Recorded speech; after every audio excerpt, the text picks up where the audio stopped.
হযরত জাকারিয়া পয়গম্বর তিনি বলেন হযরত মরিয়ম আলাইহিস সালাতু ওয়াস সালামের বাবা যখন ইন্তেকাল করলো, মরিয়ম আলাইহিস সালাতু ওয়াস সালামকে লালন পালন করার দায়িত্ব আসছে আমি জাকারিয়া নবীর কাছে। কিন্তু আমি জাকারিয়া নবী অনেক দিন হয়ে গেছে, আমারে আল্লাহ তাআলা একটা সন্তান দেয় না। মরিয়মের বাবা মারা যাওয়ার পর আমি আমার আল্লাহর কাছে দোয়া করলাম, আল্লাহ মরিয়মের যেহেতু বাবা নাই, মরিয়ম যেন আমার কাছে আসে, আমি মরিয়মরে লালন পালন করতে চাই। হযরত মরিয়ম আলাইহিস সালাতু ওয়াস সালাম ছোট মানুষ, বড় না ছোট, মাত্র 2 দিন হয়েছে জন্ম হয়েছে। মরিয়ম আলাইহিস সালাতু ওয়াস সালামের বাবা দুনিয়াতে নাই। হযরত মরিয়ম আলাইহিস সালাতু ওয়াস সালাম রে নিয়া ওনার মা হযরত হান্না কুলের মধ্যে নিছে, ঈসা নবীর নানি হযরত হান্না কুলের মধ্যে নিয়া হযরত হান্নারে নিয়া বাইতুল মুকাদ্দাস মসজিদের সামনে আসছেন। জাকারিয়া নবী ছিল বাইতুল মুকাদ্দাস মসজিদের বড় ইমাম সাহেব। মারহাবা। বাইতুল মুকাদ্দাস মসজিদের সামনে ডাক দিয়ে কয়, ও বাইতুল মুকাদ্দাস মসজিদের ইমাম সাহেবেরাম, আপনারা তো অনেকে আছেন বাইতুল মুকাদ্দাস মসজিদের 5 ওয়াক্ত নামাজের জন্য, মারহাবা কইতেন না? বাইতুল মুকাদ্দাস মসজিদের জন্য ইমাম ছিল 5টা। কয়টা? 5টা ইমাম ছিল। এই 5 জন ইমাম একদিন এক একজন নামাজ পড়াইতেন বাইতুল মুকাদ্দাসের ওই ইমাম সাহেবেরা। কিন্তু মরিয়ম আলাইহিস সালাতু ওয়াস সালামের বাবা ছিল মসজিদের ইমাম। মরিয়ম আলাইহিস সালাতু ওয়াস সালামের বাবা মারা যাওয়ার পর 5 জনের থেকে এখন একজন গেলে কয়জন? 60 জন। এর মধ্যে মরিয়ম আলাইহিস সালাতু ওয়াস সালামের খালু হইল জাকারিয়া নবী, উনিও একজন ইমাম। 60 জন ইমাম বাইর হয়েছে। মরিয়ম আলাইহিস সালাতু ওয়াস সালামের মা হযরত হান্না বলে, হে 4 জন ইমাম, আমার মাইয়াটা তো আপনাদের বড় ইমাম সাহেবের মেয়ে, আমি তারা কেমনে চালামু? আমার তো কোনো ইনকামও নাই, কোনো রুজি রোজগার নাই। আপনারা কেউ কি পারেন আমার মরিয়মকে লালন পালন করবেন? 4 জন কই রাজি। কিন্তু 4 জনের কাছে কেমনে দিবে? কার মন রাখবে? আল্লাহ তাআলা 4 জনের কাছে এলহা ওহী পাঠিয়ে দিলেন জাকারিয়া নবীর কাছে, তোমরা যে কলম দিয়া লেখো, এই কলমটারে তোমরা নদীর মধ্যে নিক্ষেপ করো। যার কলমটা নদীর মধ্য থেকে তার কাছে ফিরে আসবে, তার কাছে মরিয়ম মানুষ হবে।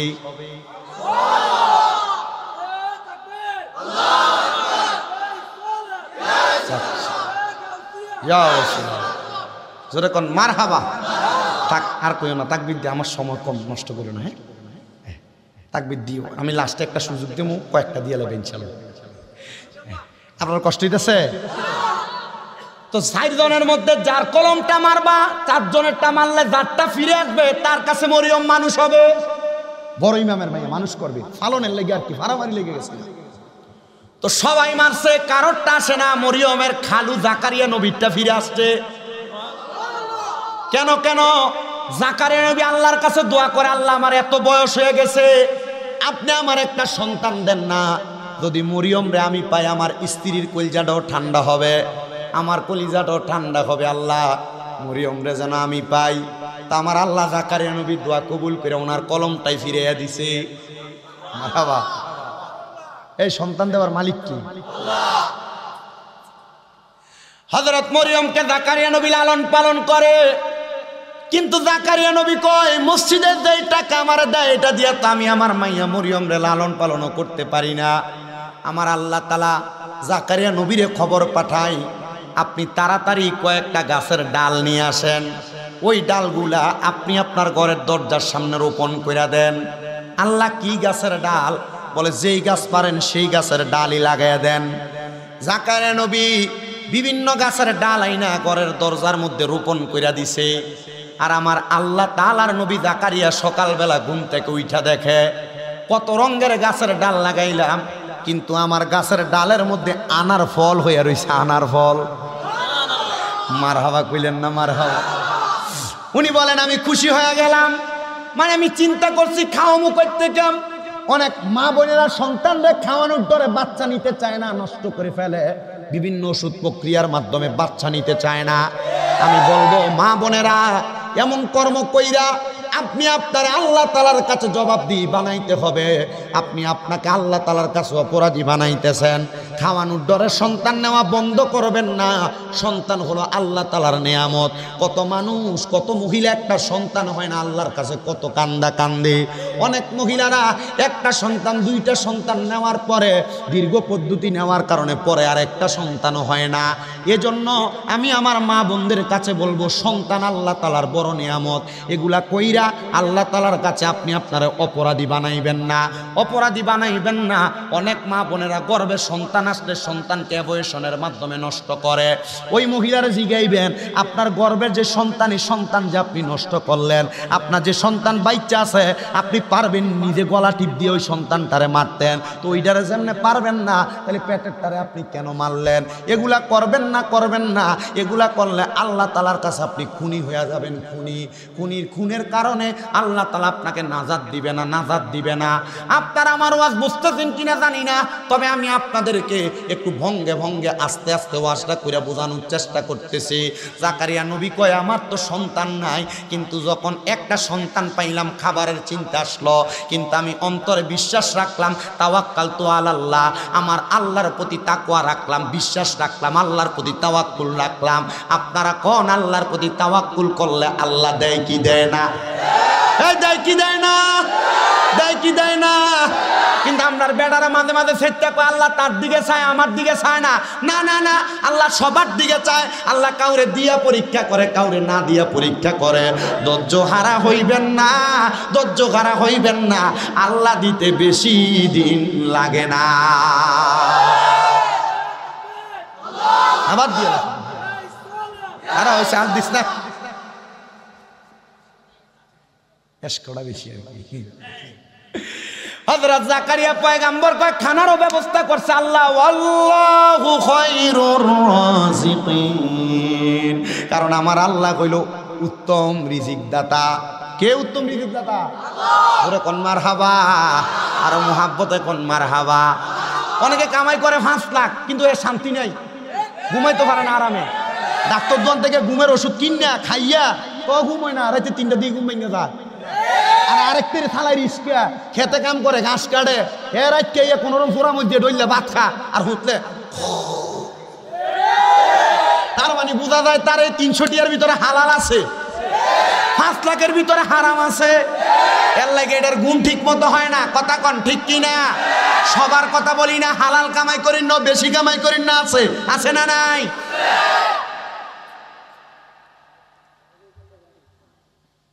মনোযোগ দিয়ে শুনেন বাবা। জাকারিয়া নবী কয় খানা চিন্তা করছি, খানা দিয়া দিছে আল্লাহ। আমি মসজিদে নামাজের দিন নামাজ পড়াই, আর অন্য দিন গাছের ফল খুইলা খুইলা বিক্রি করি। মারহাবা। জাকারিয়া নবী আবার আল্লাহর কাছে দোয়া করে, আল্লাহ মায়া বড় হয়ে গেছে, মরিয়ম আলাইহিস সালাম বড় হয়ে গেছে। আল্লাহ মায়া তো বড় হয়ে গেল, আমার বয়স অনেক বৃদ্ধ, বুড়া মানুষ না। আল্লাহ আমার যদি নিজের একটা সন্তান থাকতো, এই সন্তানটা আমি জাকারিয়া নবীর লেগে কত দোয়া করত, আমার ঘরে থাকতো। মরিয়ম বড় হয়ে গেছে, এখন বাইতুল মুকাদ্দাসের খাদেমা মরিয়ম। আল্লাহ আমি জাকারিয়া নবীর একটা সন্তান দেন না। আরে জাকারিয়া নবী মসজিদের ভিতরে যখন কান্দে, কত মানুষ জাকারিয়া নবীরে কয় বুড়া হয়ে গেছেন, বৃদ্ধ মানুষ, বয়স বেশি হয়ে গেছে, এখন যদি সন্তানের লাগে কান্দেন। এই বয়সে যদি সন্তান হয়, মানছে কইব কি? মানছের কথায় মানছে বাদ দিয়ে দেব? জাকারিয়া নবী কয় সন্তান যে কি যে মজার, সন্তান যে কি মায়ার জিনিস, যদি তুমি বুঝতা তাহলে তুমি আমার এই কথা বলতা না। মরিয়ম আমারে সেটা বুঝাইয়া দিছে। মারহাবা কর। হযরত জাকারিয়া নবী দোয়া করে, জাকারিয়া নবীর স্ত্রীও দোয়া করে, কিন্তু আমার আল্লাহ তাআলা দোয়াটা কবুল করতেছে না, পরীক্ষা করতেছে আর কি, দিব সন্তান। এবার জাকারিয়া নবী বাড়িতে গেছে কানতে কানতে। জাকারিয়া নবীর স্ত্রী জিজ্ঞাসা, স্বামী কান্দেন কেন? জাকারিয়া নবী কই, স্ত্রী তোমার কি কষ্ট লাগে না আমরা যে একটা সন্তান নাই? স্ত্রীও চোখের পানিগুলা ফালায়া ফালায়া কান্দে, কয় আমার কষ্ট লাগবে না, এটা কি বলেন?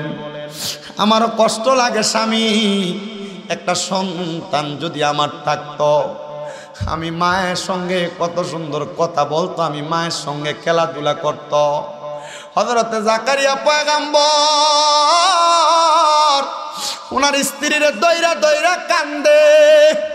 স্ত্রী ডাক দিয়ে কয়, স্বামী এতদিন আপনি আলাদা আলাদা দোয়া করছেন, আমি আলাদা আলাদা দোয়া করছি, চলেন না আজকে রাত্রে আমরা জামাইব দুইজন মিলা এক লগে দোয়া করি। আপনি দোয়া করবেন দূরের কথা, বললো যে আপনি যাইতে কবে এক লগে 2 রাকাত নামাজ পড়ছেন, বাসর ঘরে যদি ওই বাপ মাঝে বা এলাকার আত্মীয় স্বজন মিল্লাতে পড়াইছে, এরপর আর বললো যে নামাজ 2 রাকাত কোনো সময় পড়ছেন না। আর আপনি বউরে নামাজের কথা কইবেন কর্তিকা, আপনি নিজে নামাজ পড়েন না। এ দোয়া কবুল যদি করাইতে চান, ঘর থেকে রোগবালা মুসিবত ছাড়ে না, বিপদ আপদ ছাড়ে না, মা বোন আপনি আপনার স্বামীর নিয়ে, আপনারা যারা আছেন আপনাদের স্ত্রীর নিয়ে একসাথে ফজরের আগে উঠা 2 রাকাত করে নফল নামাজ পড়েন, দেখেন দোয়া কবুল হয় কি হয় না। 3 মাস পরে স্বামী তারা বইলেন দোয়া কবুল হবে। স্বামী স্ত্রী একসাথে নামাজ আদায় করবেন। স্বামী স্ত্রী কিভাবে নামাজ আদায় করবেন? চিন্তা করতেছি হুজুর আমি নিজে নামাজ পড়ি না, আমি বাইরে যে কথা কমু, আর এখন আর বেরিয়ে তো আবার কি কইব, আজকে যদি যায় কসল আজকে আমরা এক লগে নামাজ পড়ি, হ্যাঁ কোন দিয়ে খান উঠছে, এসব কথা কইেন টইন আপনারা।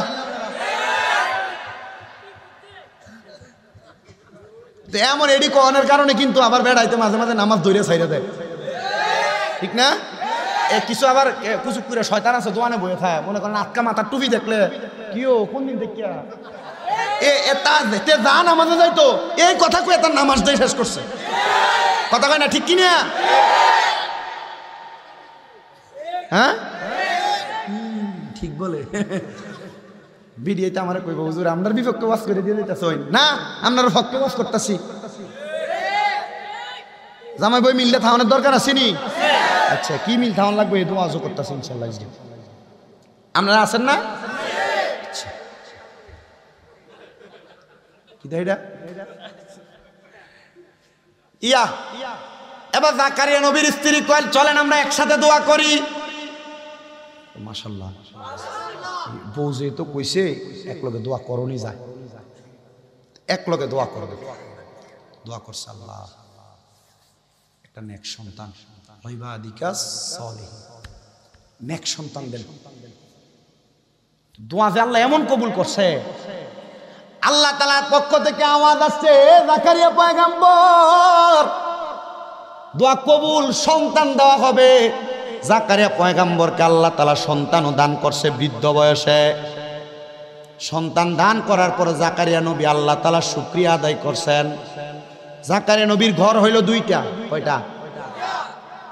একটা নিজে থাকার ঘর, আর একটা ইবাদতের আলাদা ঘর, যেটা আমরা সমাজে বর্তমানে খানকা কয়, আসেনি? কিন্তু বহুত খানকার ভিতরে বেরিয়ে তেন না আবার গান বাজনা করায়, জুতা দিয়া বাইরে এটি জুতা দিয়া এটি খানকাটির বদনাম করতেছে আল্লাহর ওলির। এই কথা কন না কেন? খানকার কাম গান বাজনা না, খানকার কাম বেরিয়ে দিয়া গান করা না, বাউল গান করা না। খানকার কাম হলো ইবাদত, নীরবে নীরবে ইবাদতের জায়গা। আল্লাহর যত নবী ছিলেন প্রত্যেকের নীরবে ইবাদত করার জন্য এমন খানকা ছিল। তাজকিরাতুল আম্বিয়া পড়া দেখবেন আল্লাহর সকল নবীরা নীরবে নীরবে ইবাদত করতেন। আর যাদের এমন ইবাদত ঘর বানানোর মতো সম্পদ ছিল না, তাহারা পাহাড়ের গুহার মধ্যে যে ইবাদত করত, গাছের গোড়ালির নিচে শিয়ালের গর্ত করতে, যে গর্তের মধ্যে পাথরের আড়ালের মধ্যে তারা ইবাদত করতেন। তো জাকারিয়া নবীর ঘর 2টা। জাকারিয়া নবীর সন্তান আস্তে আস্তে বড় হয়, বয়স 7 বছর। কয় বছর? 7 বছর বয়স। তো সন্তান দেখবেন বাবারে না দেখলে সকালবেলা মাঝে মাঝেই কান্দে, মাঝে মাঝেই কান্দে। তো জাকারিয়া পয়গম্বর আগের রাত্রে ইবাদত করার জন্য ওনার খানকা, ওনার এই মজলিসটার মধ্যে যখন গেছেন, রাত্রে আর ঘরে আসেন নাই। সকালবেলা উইটা জাকারিয়া পয়গম্বরের সন্তানটা কাঁদতেছে, আম্মাজান আব্বাজান কোথায়? আব্বাজান তোমার ওই ঘরের মধ্যে। সন্তান মায়ের কোল থেকে আব্বাজানকে দেখার জন্য চলে গেছেন। যা দেখতেছেন জাকারিয়া নবী বাবরি কাটা চুল অবস্থায় সেজদার মধ্যে পড়ে আছেন। তো ছোট মানুষ তো বুঝে না, আব্বাজানের বাবরি চুলগুলার মধ্যে মুঠ কইরা ধরে আব্বাজানের সেজদা থেকে উঠাইছেন। ছেলে তাকায়া দেখতেছে আব্বাজানের চোখগুলা লাল, আর চোখগুলা দিয়া বায়া বায়া পানি পড়তেছে। ছেলে ডাক দিয়ে কয়, আব্বা আপনি কেন এমন ভাবে কান্না করেন গো? আপনার কান্না করার কারণটা জানতে চাই। জাকারিয়া পয়গম্বর কয়, সন্তান, হে আমার কলিজার টুকরা বাবা, তুমি আমারে জিজ্ঞাসা করো আমি কেন কান্না করি বাবা? তুমি কি জানো কবর নামক একটা জায়গা আছে, কবরের পরে হাসর আছে, হাসরের পর মিজান, মিজানের পর ফুলসেরাত, ফুলসেরাতের পর জান্নাত এবং জাহান্নাম। তবে জান্নাত আমরা নবীর কাম্য। কিন্তু বাবা ওই কবরে যখন দুনিয়ার মানুষ সকল মানুষকে দিয়া দিব, ওই জান্নাত পর্যন্ত যাওয়ার আগে যেই তিনটা স্টেশন আসে, তিনটা জায়গা আছে, মানে হাসর, মিজান, ফুলসেরাত, এই তিনটা জায়গা পাড়ি দেওয়ার জন্য একটা মানুষ অন্য কোনো কিছু দিয়া পাড়ি দিতে পারবে না। এই পাড়ি দেওয়ার জন্য যেটা লাগবে সেটা হলো চোখের পানি। আমি আব্বা এই জন্য কান্দি, আমার আল্লাহ তাআলা যেন আমি জাকারিয়া পয়গম্বরের এই চোখের পানির কারণে হাসর, মিজান, ফুলসেরাতরা অতি তাড়াতাড়ি পার কইরা দেয়। আর নবীদের তো কোনো গুনাহ নাই, নবীরা তো মাসুম, তবুও কেন কাঁদছে? ওনারা বুঝে দিয়ে গেছে এ জগতের মানুষ, আমরা নবীরও আল্লাহ কান্দা কান্দা আমার আল্লাহর কাছে ক্ষমা প্রার্থনা করেছি, তোমরাও ক্ষমা প্রার্থনা করো, কারণ আমার আল্লাহ গফুর, আমার আল্লাহ গফফার, আমার আল্লাহ রহমান, আমার আল্লাহ রহিম, আল্লাহ দয়ালু। আল্লাহর কাছে যখন তুমি কানবা আমার আল্লাহ তাআলা তোমার দয়া করবে, আল্লাহর কাছে যখন তুমি চাইবা আমার আল্লাহ তোমার রহমান হিসেবে তোমার দান করে দিবে। এবার জাকারিয়া পয়গম্বর বলে, আমার সন্তানকে এই কথা বইলা আমি তারা আমার কুলের মধ্যে করে লই আমি আমার ঘরের মধ্যে গেলাম। ঘরে যাইয়া আমার স্ত্রীকে বললাম সামান্য খাবারের ব্যবস্থা করে দাও। জাকারিয়া নবীর অনেক বয়স, জাকারিয়া নবী স্ত্রীকে বললেন, সন্তান আমার ঘরের মধ্যে যাইয়া আমি জাকারিয়া পয়গম্বরকে সেজদা থেকে উঠাইছে, খাবারের ব্যবস্থা করো, আমি একটু উযু করে অথবা গোসল করে আইসা আমি খাবার ভক্ষণ করব। উনি খাবার জোগাড় করতেছে, জাকারিয়া নবী চলে গেছে উনি গোসল করার জন্য। জাকারিয়া পয়গম্বর গোসল শেষ করে ঘরে আইসা জিজ্ঞাসা করে, স্ত্রী আমার সন্তান কোথায়? স্ত্রী বলতেছে, সন্তান কোথায়? বলে যে আপনি প্রশ্ন করলেন, আমি তো জানি আমার সন্তান আপনার সঙ্গে বাহিরে গেছে। আর স্বামী বলতেছে, জাকারিয়া নবী বলতেছে, আমি তো জানি সন্তান তোমার সাথে আছে। বলে না আমার সাথে নাই। জাকারিয়া নবী বলেন, আমি খাবার ত্যাগ করলাম, আমি খানা ত্যাগ কইরা একটা জায়গাও বাদ রাখলাম না, বারবার খুঁজতে থাকলাম, পাহাড়ের গুহার মধ্যে গেলাম, খেজুরের বাগানের মধ্যে গেলাম, কোনো জায়গার মধ্যে আমি জাকারিয়া পয়গম্বরের সন্তানকে আমি খুঁজা পাইলাম না। খুঁজতে খুঁজতে চাইতে চাইতে বারবার চাইলাম, সন্তানের জন্য মা বাবার যত টান যত মায়া, একটু জ্বর হইলে অসুস্থ হইলে মা বাবা সন্তানের মাথাটার কাছে বইসা বইসা সন্তানটারে মায়া দেখায়। হায়রে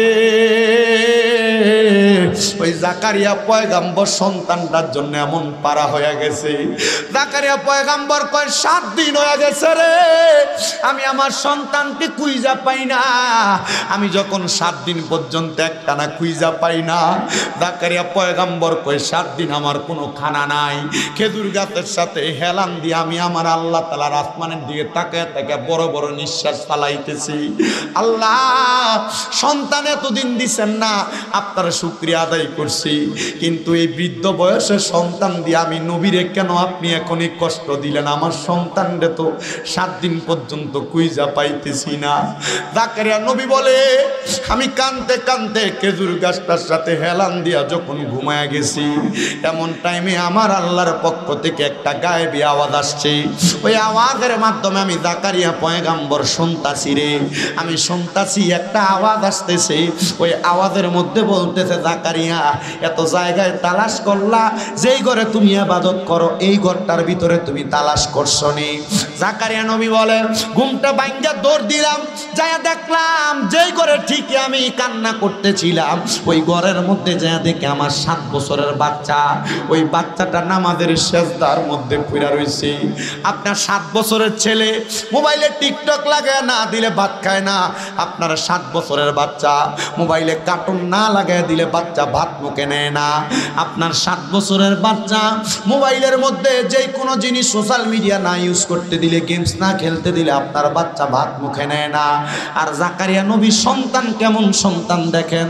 আপনার 7 বছরের বাচ্চাকে আপনি মক্তবে পাঠাইতে চান না। আপনি চিন্তা করেন পোলা যদি এখন ঘুম থেকে ওইটা মক্তবে যায় তার শরীর নষ্ট হয়ে যাবে না গো মা, না রে বাবা, এই সন্তানটার কোরআনওয়ালা বানান। যদিও সন্তানটা শরীর নষ্ট হবে, আপনি চিন্তা করেন। আপনারা বলেন আল্লাহর পথে থাকলে এই শরীরের হেফাজত করবেন যিনি, তিনি কে? বলেন গফুর গফার নামে তোমার আল্লাহ ও আল্লাহ ও। বলেন রহিম রহমান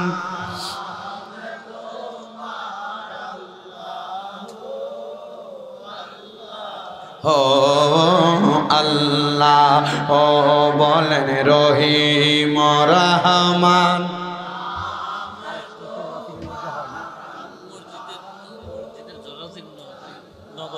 ও আল্লাহ ও। বলেন রহিম রহমান আল্লাহ ও।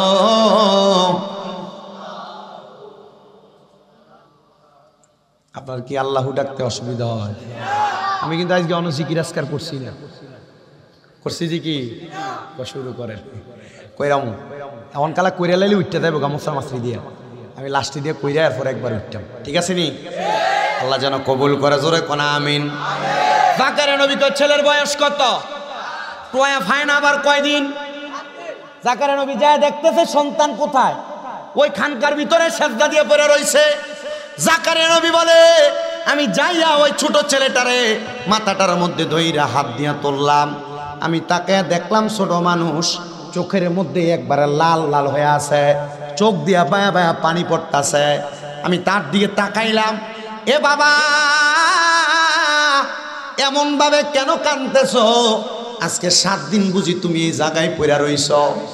সন্তান 7 বছরের মানুষ ডাক দিয়া কয় বাবা হ্যাঁ আমি 7 দিন আজকে এখানে। আব্বা কেন রে, কেন তুমি এই জায়গার মধ্যে কাঁদতেছো?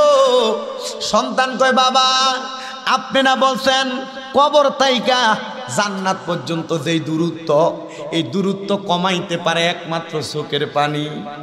আব্বা গো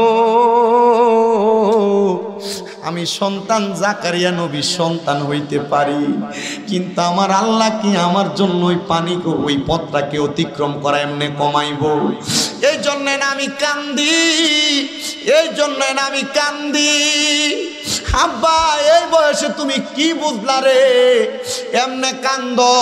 আমরা আব্বা আমি এই বয়সের মধ্যে তোমার এত খোঁজা খুঁজলাম, তোমারে আমি পাইলাম না। এত ভালোবাসেন আব্বা।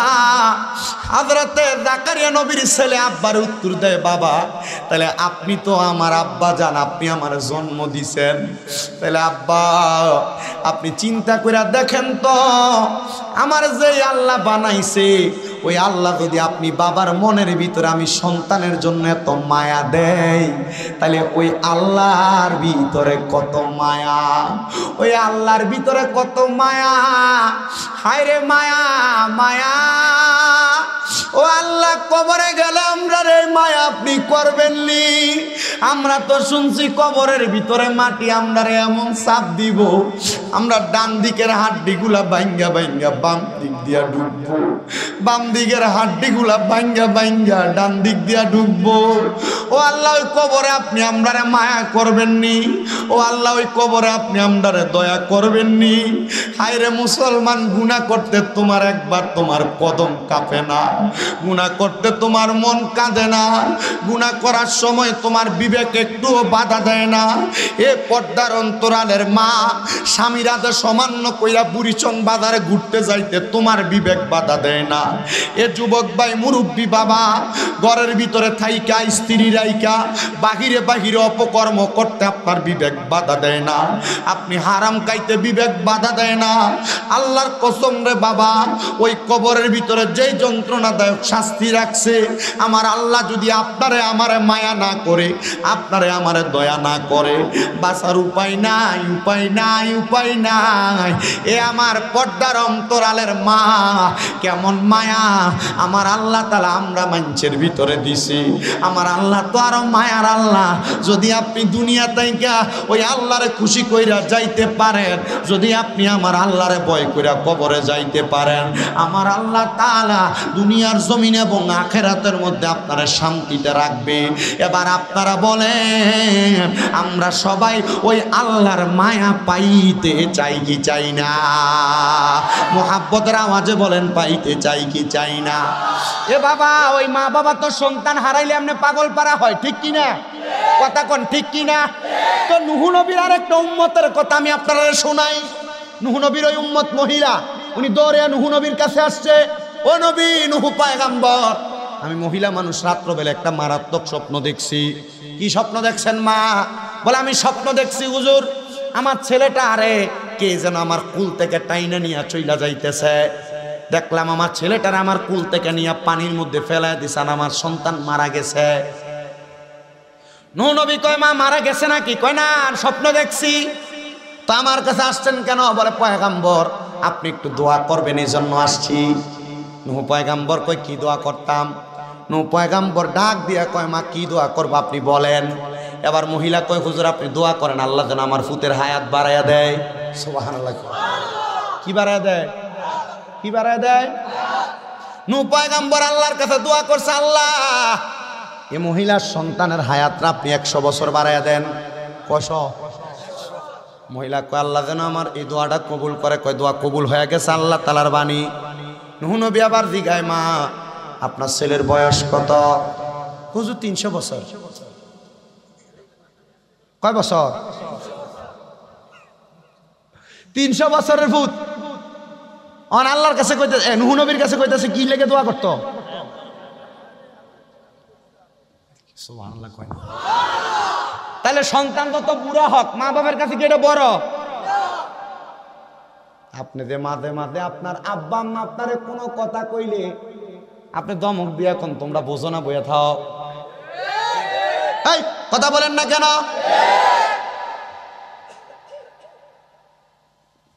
নূহ নবী জিজ্ঞাসা, মা আপনার সন্তানের বয়স কত? কয়, হুজুর আমার সন্তানের বয়স 300 বছর। কয়, করছেন কি? এখন তো আপনার সন্তান আপনার থেকে বেশি হায়াত পাবে। নূহ নবীরে ডাক দিয়া কয়, ও নবী, আমার আল্লাহ যদি আমি মহিলার মাথায় যত চুল আছে প্রত্যেক চুলের বরকতে আমার সন্তানকে 1 বছর করে বাড়ায়া দেয়, আমি আমার আল্লাহর কাছে এর চাইতে আরো বেশি খুশি হব। নূহ নবী ডাক দিয়া কয়, মা গো মা, এত ভালোবাসেন, এত মোহাব্বত করেন, এত মায়া করেন সন্তান রে, তাহলে আপনি আমার কাছে আসছেন কেন? আপনি আমার আল্লাহর কাছে দোয়া চান না গো মা? আপনি নবী, আপনি দোয়া করলে দোয়া কবুল হবে, আপনি মুস্তাজাবাতুদ দাওয়াত। এ নবী দোয়া করছেন, আল্লাহ কবুল করছে। নূহ নবী কয়, মহিলা তুমি দোয়া করলো তা আল্লাহ দোয়া কবুল করবে। এ মা বোনেরা, আপনারা দোয়া করলো দোয়া কবুল করবে যদি আপনার মাঝে 4 খাসিয়ত থাকে। কয় খাসিয়ত? এই 4 খাসিয়ত যদি থাকে, আল্লাহ আপনি মা দোয়া কবুল করবে। ওই যে কইছি মহিলারা কিছু ওয়াজ দিয়ে দাম, তারা লেগে ওয়াজ, আপনার দোয়া কবুল করবে।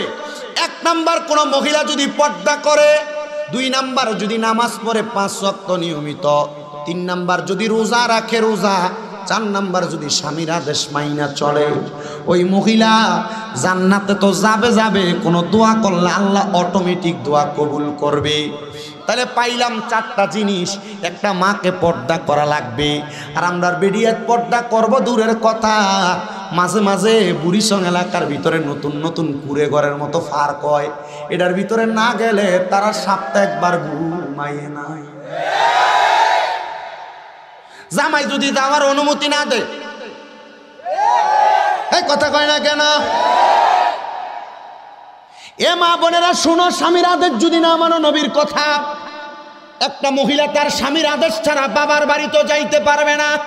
আর এখনের বেড়িয়ে বাবার বাড়ি দূরের কথা, স্বামীরে ঘুমের আইকা পুরা বুড়ি সং বাজার কিন্না আবার বাড়ি কইয়েন বৌরে বলে জামাইয়ের অনুমতি ছাড়া তো বাবার বাড়িতে যাওন যায় না, তুমি তো দুনিয়াটা ঘুরে চললে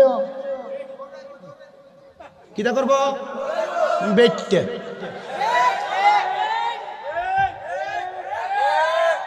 কথা কান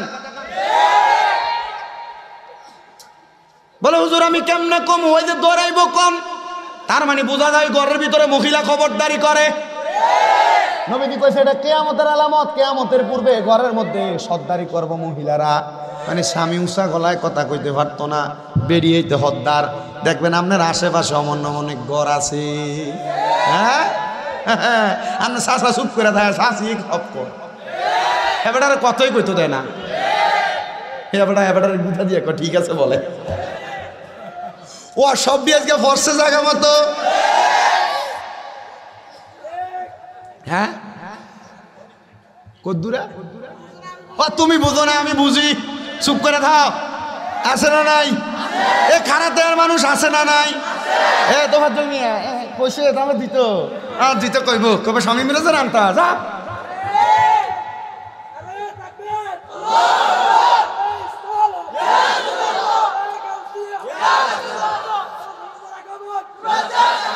তার কাপ সাদে আল্লাহ যেন কবুল করে, জোরে করে আমিন। তাহলে মা বোনেরা স্বামীর আদেশ মানার দরকার আছে না নাই? মুহাব্বতে বলেন দরকার আছে না নাই? এ মা তুমি যদি স্বামীর আদেশ মানো তাইলে তুমি আমার আল্লাহ তাআলার কাছে ভালো থাকবা, আর যদি স্বামীর আদেশ অমান্য করো আমার আল্লাহ তাআলার কাছে তুমি একবারে গুনাহগার হয়ে যাইবা, আমার আল্লাহ তাআলার কাছে তুমি দোষী সাব্যস্ত হয়ে যাইবা। এজন্য মা বোনেরা স্বামীর আদেশ মানার দরকার।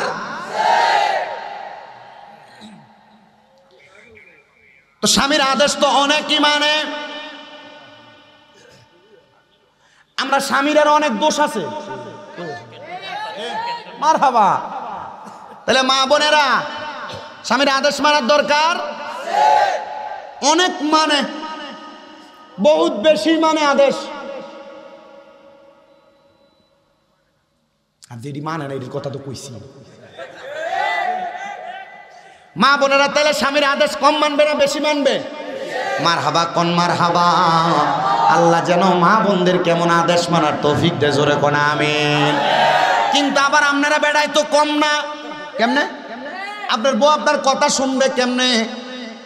আপনি সিগারেট খেয়ে মুখের ভিতরে দুর্গন্ধ বানায় রাখছেন, তখন আপনি ঘরে গেলে আর আপনার বউ আপনারে ভাল লাগে না, আপনার ছোটটারে ভাল লাগে। কি তো কথা কন না কেন? মারিত বাড়ি দিলে গুনাগার শিখতে দাদু অনওয়াজ নিজের গায়ে পড়ছে। আমি চিন্তা করি গুয়ের গন্ধ তো একটু বালায়, সিগারেট যেটি খায় গুয়ের থেকে বেশি গন্ধ। কথা কন না কেন? তো তা আপনার বউর আপনার ভাল লাগতো কেমনে? কারে বালা ভাত? আচ্ছা তো এবার ভাল লাগতো ওই বুঝো নাকি? আমার ভাল লাগে না। আমি চিন্তা করি মাঝে মাঝে এর দিকে খাটের থেকে লাঠি দিয়ে ফেলাই দেন।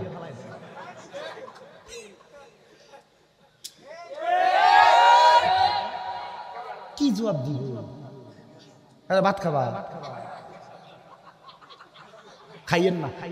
এবার শুনেন, সিগারেট যে খান আপনার বউ যে আপনারা ভালো লাগে না, নবীজির আদেশ দুনিয়াতে যদি তোমরা জাহান্নামী মানুষের পরিচয় পাইতে চাও, দেখবা কিয়ামতের পূর্বে এমন অনেক মানুষ যাদের মুখের ভিতরে আগুন। জাহান্নামী মানুষের পরিচয়, যাদের মুখের মধ্যে আগুন দেখবা মনে করবা তারা জাহান্নামী। আপনারাই যাচাই করেন কারার মুখে আগুন থাকে, কারার মুখে আগুন থাকে আপনারাই যাচাই করেন। আমি আপনাদের বিপক্ষে বলতেছি না, আমি চাই না আমার কোনো বাবা, আমার কোনো মুরব্বীরা, আমার কোনো এলাকার যুব সমাজ জাহান্নামে যাক। আমি চাই না কোনো মা বোন জাহান্নামে যাক। আপনারা আমার কথাগুলা থেকে যদি আমার 10টা কথা ভুল হয়, আপনি আমার 10টা কথা মাটির তলে ফালাইবেন। একটা কথা যদি আমার রাইট হয়, একটা কথা আপনি মানবেন। সংসারের শান্তি শুধু মহিলারা আনবে না, সংসারের শান্তি আনার জন্য পুরুষেরও ভূমিকা থাকা লাগবে। এই জন্য আমার বাবারা, আমি যেই ধারাবাহিক কথার মধ্যে ছিলাম, তাহলে আবার চিন্তা করে দেখেন রে বাবা, মা বাবার মধ্যে কত মায়া, এর চাইতে বেশি মায়া আমার আল্লাহর কাছে আছে না নাই? জোরে কোন আছে না নাই? এবার আমার আল্লাহ তাআলার কাছে ওই মায়াটা আপনারা একটু কাজে লাগান। কেমন কাজে লাগাইবেন? আল্লাহর নবী রাহমাতুল লিল আলামিন নবীজি ডাক দিয়ে বলে, ও জগতের মানুষ, আল্লাহ তাআলা ওই বান্দার প্রতি দয়া করে না যেই বান্দা মানুষের প্রতি দয়া করে না, মানুষের প্রতি রহম করে না। মানে লা ইয়ারহামুল্লাহু মান লা ইয়ারহামুন নাস। যে ব্যক্তি মানুষের প্রতি দয়া করে না, আমার আল্লাহ তার প্রতি দয়া করে না, রহম করে না।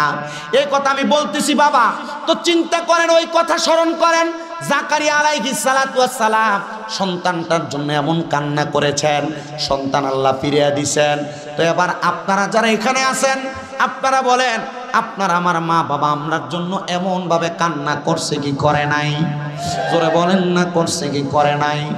অনেক কষ্ট করছে। শীতের দিনে মা বাপ ভালো করে একটু ঘুমায় নাই। শীতের দিনে মা বাপ আপনার নিয়ে রাত্রবেলা জায়গা ছিল। আজকে ওই মা কবরে, ওই বাবা কবরে, সন্তানের দলের এখানে অনেকে আপনারা বসছেন বাবারা, অনেকে মারে মাটি দিয়া মাহফিলে আসছেন, অনেকে বাবারে মাটি দিয়া মাহফিলে বসছেন। ওই মা কবরে, ওই বাবা কবরে, মা বাপ কবরে কেমন আছে আপনি জানেন না।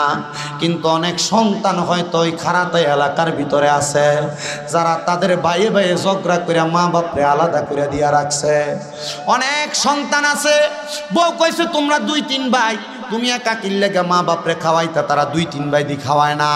আপনি আপনার বউয়ের এমন কথা শুই না, আপনি আপনার মা বাপরে জুদা কইরা, বুড়া বয়স ওই মা বাপরে জুদা করো না, আলাদা করো না। মনে রাখবা, বুড়া বয়সে মা বাবার জিহ্বার স্বাদ নষ্ট হয়ে যায়। তোমার বউ, তোমার স্ত্রী ঘরের মধ্যে যেদিন তোমার ঘরে মা বাপের খানা বালা বুড়া রান্ধে না, আর মা বাপ বুড়া হওয়ার পরে শরমে তোমার কাছে কিছু খাইতে মন চাইলেও তোমার কাছে মুখ ফুইটা কয় না। এজন্য মা বাপরে এক ঘরে খাওয়াইবা, যদি 3 ভাইয়ের মন চাই 3 বেলায় না খানা মা বাপের সামনে দিব। মা বাপরে কইবা, ও মা, ও আব্বা, আপনারা আলাদা খাওয়া লাগবো না। আমি সন্তান বললাম, এখন থেকে আপনারা আমার ঘরে খাইবেন। কারণ অনেক সন্তান আছে, মা বাপ তাদেরকে মানুষ করে দিয়ে আজকে অন্ধকার কবরে। তাদের কাছে টাকার অভাব নাই, কিন্তু মার এক লোকমা ভাত তারা খাওয়াইতে পারে না মা কবরে। বাপরে এক লোকমা খানা খাওয়াইতে পারে না বাপ কবরে। ওই আব্বা নতুন জামা কাপড় সন্তানরে কিনা দিছে, কিন্তু ওই বাবা জান আজকে অন্ধকার কবরে।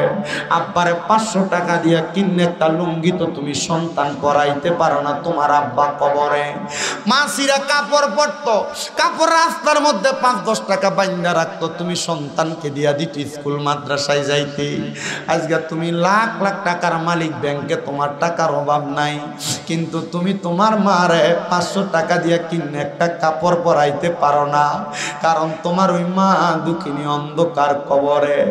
অনেকে চিন্তা করে, হুজুর আমি কারে খাওয়ামু, আমার টাকা আছে, পয়সা আছে, আমার মা বাপ তো দুনিয়াতে নাই। আজকের মাহফিলটা কবুল হবে কি হবে না, এটার গ্যারান্টি কেউ দিতে পারবে না রে খারাতে আর বাবা। তবে আমি একটা কথা তোমাদেরকে একটা গ্যারান্টি দিয়া যাই, আগামীকালকে যখন তোমরা দেখবা এই খারাতে আর বাজারে বইসা কোনো দাড়ি পাকা মুরব্বী বলতেছে, হ্যাঁ শামীম রাজার ওয়াজটা শুই না আমার ফুতে রাত্রবেলা বাড়িতে যে আমি বাপের পায়ে ধরে মাপ চাইছি, কিন্তু কোনোদিন আমার সন্তান আমি বাপের লগে অন্যায় করে নাই। যদি দেখো এক মা এক মহিলা আরেক মহিলারে বলে, হ্যাঁ আমার ফুতে রাত্রবেলা বাড়ির যে আমার পায়ে ধরে মাপ চাইছে, কিন্তু কোনোদিন আমার সন্তান আমার লগে কোনো অন্যায় করে নাই, মনে করবা মাহফিল কবুল হয়ে গেছে। বলে হুজুর যাদের বাড়িতে আব্বা আছে তারা না বাড়ির যে বাপের পায়ে ধরে মাপ চাইব, আমার তো আব্বা নাই, আমি কার পায়ে ধরে মাপ চামু? এ সন্তান আব্বা জান ঈদের দিনে তোমার নতুন জামা কাপড় কিনা দিছে, আজকে ওই বাবা অন্ধকার কবরে। বাপরে যদি জিগাইতা আপনি দি নতুন কোনো জামা কাপড় কিনেন না, আব্বা কইতো এখন কি আর আমরার ঈদের বয়স আসেনি? আব্বা অভাবের কথা তোমারে খুইলা কইতো না। ওই আব্বা কবরে। হে সন্তান, ওই আব্বার তো মুখটা খুইলা তুমি যে বাপরে ভালোবাসো একবার বলতে পারো না। ভালোবাসি তোমায় বাবা, বুকটা যে যায় ছিঁড়ে, তোমার কথা হৃদয় মাঝে পড়ছে বারে বারে। বাবা তুমি কেমন আছো ছোট মাটির ঘরে, তোমার কথা হৃদয় মাঝে পড়ছে বারে বারে। বাবা গো ও বাবা, বাবা গো ও বাবা। হাইরে কারাতিয়ার যুবক ও পর্দার অন্তরালের মা, তোমরা বুঝি তোমাদের বাবারে কবরে শোয়া মাহফিলে বসছ, মুনাজাতে দোয়া করবা আল্লাহ যেন বাবারে মাফ কইরা দেয়। অনেকে চিন্তা করে হুজুর মারে কত দমক দিয়া কথা বলছি, হুজুর আমার তো বাড়িতে মা নাই, আমি কার পায়ে ধরে মাফ চামু? এ সন্তান, মা বাবার পায়ে ধরলে সন্তানের দাম কমে না, ইজ্জত কমে না। সন্তানের দাম, সন্তানের ইজ্জত আমার আল্লাহ তাআলা বাড়ায়া দেয়, সন্তানের মর্যাদা আমার আল্লাহ তাআলা বাড়ায়া দেয়। ওই মা বাবার পায়ে শুধু ধরবা না, মাপ চাইবা না, মাঝে মাঝে সুযোগ পেলে মা বাবার পায়ে চুমা দিবা।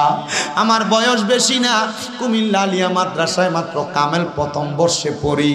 আমি আমার এলেমের জোর দিয়া কথা বলতে পারি না রে, আমি আমার মা বাবার দোয়ার বরকতে আজকে 8 বছর পর্যন্ত একটা আমি ওয়াজ মাহফিল করতেছি। আমি জানি এটা একমাত্র আমার মা বাবার দোয়ার বরকত। ও সন্তানের দল, আম্মা আব্বার কাছে মাপ চাইলে তো তোমার দাম কমবে না, ইজ্জত কমবে না। আম্মা আব্বার পায়ের কাছে নত হইলে আমার আল্লাহ তাআলা তোমার সমস্ত জগতের কাছে বড় বানায়া দেয়। এখন বুঝি তোমার মার জন্য তোমার চোখের পানি আসে না, এখন বুঝি তোমার বাবার জন্য চোখের পানি আসে না। কিন্তু বাড়িতে গেলে আব্বা যেই খাটে ঘুমাইতো, আম্মা যেই ঘরে ঘুমাইতো, ওই খাটটার দিকে চাইলে চোখের পানিটি বায়া বায়া পড়ে। হায় রে সন্তান, ওই মা বাবা বুঝি আজকে তোমার অন্ধকার কবরে। আল্লাহর দরবারে লাখ লাখ শুকরিয়া আল্লাহ, যাদের মা বাপ বাঁচায় রাখছো তাদেরকে মা বাপের খেদমত করার তৌফিক দিও। এ সন্তানের দল, আম্মা আব্বার মতো রত্নটারে এখন থেকে বাইসা থাকতে যত্ন করো। আম্মা আব্বার পেছনে টাকা পয়সা খরচ করতে বখিলামি কইরো না। আল্লাহর নবী তো শিখিয়ে দেয় উম্মত, আম্মা আব্বার পেছনে কেউ যদি মাত্র 1 দিরহাম খরচ করে, এটারে লক্ষ কোটি গুণ বাড়ায়া আমার আল্লাহ তাআলা কবরের মধ্যে তুমি সন্তানরে বরকত হিসেবে দান করব। ওই মা কবরে, ওই বাবা কবরে দিয়ে আজকে কে জানি মাহফিলে বসছে।